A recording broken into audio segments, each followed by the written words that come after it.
everyone, it's Maki. The Adelaide bill is the most important element in the Hathaway's Flash story. As the name suggests, it is one of the Earth's Federation government's policies. The existence of this bill is a major motivator for the activities of Maki, led by Hathaway and his allies. It is also one of the reasons Kenneth struggles internally while carrying out his duties. I previously released a program titled What is Maki's True Enemy? This time, I would like to take a closer, more detailed look at the Adelaide bill. By analyzing the issues contained within the bill, we can enjoy the story on a deeper level. Today, I will touch on a few spoilers from the story. However, I will not discuss spoilers related to the major elements of the second film. My analysis will be primarily based on the 1989 novel version. If you would prefer to watch the film without any prior information, it may be best to skip today's program, as I will not discuss movie spoilers. Please consider joining the 99 cents per month membership to support the Earth's Federation Government Adelaide Conference. The Federation Government will continue to act in good faith to protect the future and peace of all its citizens. As a thank you, you will receive a name badge and special comment stamps. Now, let's begin the analysis. The movie's promotional video features a narration that says a privileged elite is trying to monopolize the Earth. While some fans may feel frustrated and argue that the story isn't that simple, the narration isn't entirely inaccurate. The reason for this is the Adelaide bill. Essentially, it states that in order to restore the environment, anyone not authorized by the Earth's Federation government must emigrate to space. Only those assigned duties related to environmental restoration and cultural preservation would be permitted to live on Earth. At first glance, that explanation may not seem unreasonable. However, when you examine the details more closely, you will discover many selfish truths hidden within it. One part of the bill states that Federation government officials would be responsible for managing land on Earth. This effectively means that Federation officials could acquire land ownership at will. They and their families could forcefully obtain rights to land on Earth. The phrase anyone not authorized by the Federation government must emigrate to space is dangerous. Even people who originally lived on Earth and legally owned land could lose their rights if the Federation government revoked their authorization. Of course, it is not written as purely one-sided confiscation. The Adelaide bill states that those with residency rights would be granted ownership of land in a space colony of the same size.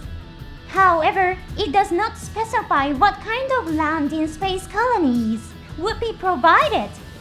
In the first film, there is a scene showing news reports about aging space colonies in poor condition. There is absolutely no guarantee that people would receive land of equal value. If the Adelaide bill passes, Federation government officials will have ultimate decision-making authority. The narration stating that a privileged elite is trying to monopolize Earth is an accurate summary of what this bill represents. Additionally, individuals without land ownership would be deported to space as illegal residents. This would legally legitimize the actions carried out by the Manhunters, a profession tasked with detaining people who remain illegally on Earth and deporting them to space. The Manhunters are responsible for detaining individuals who remain on Earth illegally and deporting them to space. The job itself is not necessarily unreasonable on the surface. However, they tend to use extreme methods. In the first film, Hathaway makes this clear when he insults the Manhunters, saying they think they're the military. If the Federation government gains the power to unilaterally determine land ownership, the Manhunters' excessive crackdowns would become officially sanctioned. This is precisely what Maki fears. In fact, Volume 2 of the novel depicts a situation in which many people lose their lives due to the Manhunters' extreme enforcement. Official authorization from the Federation government would greatly increase the possibility of oppression by the Earth's Federation forces. The Manhunters are fundamentally a police organization, not a military force. However, they have gradually expanded their authority. In fact, in Volume 2 of the novel, the Manhunters and the Earth's Federation forces carry out a joint operation to arrest illegal residents.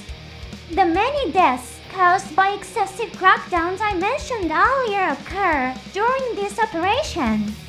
The Manhunters pressure soldiers of the Earth's Federation forces to cooperate with them. Kenneth becomes furious at the Manhunters' behavior. There are still many problems with the Adelaide bill. Didn't you see the envious scene in the first film? It was the card that was handed to Hathaway. After he subdued the hijackers and saved the cabinet minister of the Earth's Federation government, he was given the card as a reward for his heroism. It's a card that allows charges to be billed directly to the Earth's Federation government.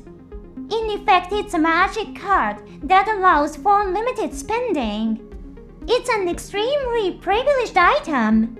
Yet Hathaway gazes at the card and sheds tears.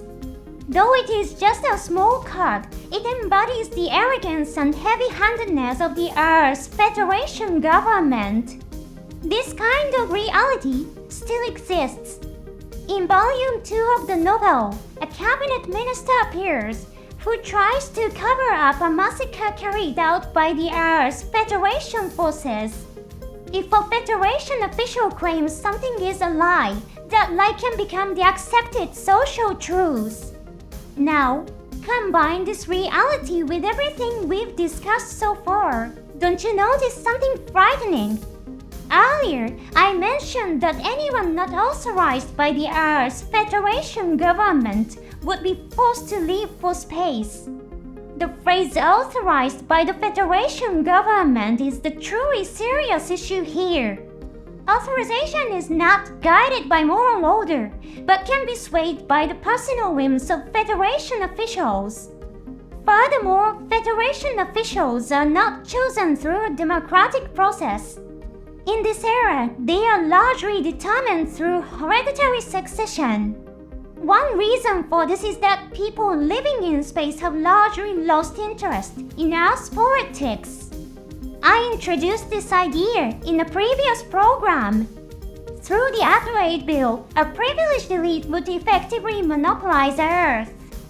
On top of that, they would begin constructing cities and facilities on Earth for their own comfort.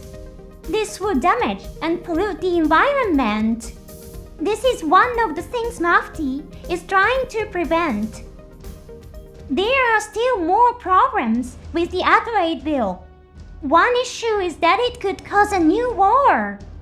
For example, the gap is widening between those who live in space and those who monopolize Earth. It was inequality that led to the Zeon War of Independence. However, that is not the only concern. During this program, I used the phrase authorization by the Federation government. Didn't that raise a question in your mind? What if members of the Federation government disagree with one another? There is no clear answer to that question. Would the person who claims rights earlier have the advantage? Or would the person with greater political power have the advantage? We simply do not know. One possible answer is described in Gaia Gear, a story written by Yoshiyuki Tomino. Gaia Gear is set in the distant future of the universal century. In that era, the Manhunters have grown enormously powerful. The people within the Earth's Federation government begin to resent the increasingly powerful Manhunters. They eventually plot a conspiracy to eliminate the Manhunters. The Manhunters originally belonged to the Earth's Federation government, of course. In the distant future of the universal century, angry internal conflicts erupt within the Federation itself. The Adelaide bill contains several significant issues, including the monopolization of Earth by a privileged elite, further environmental destruction and pollution, and the potential for new wars.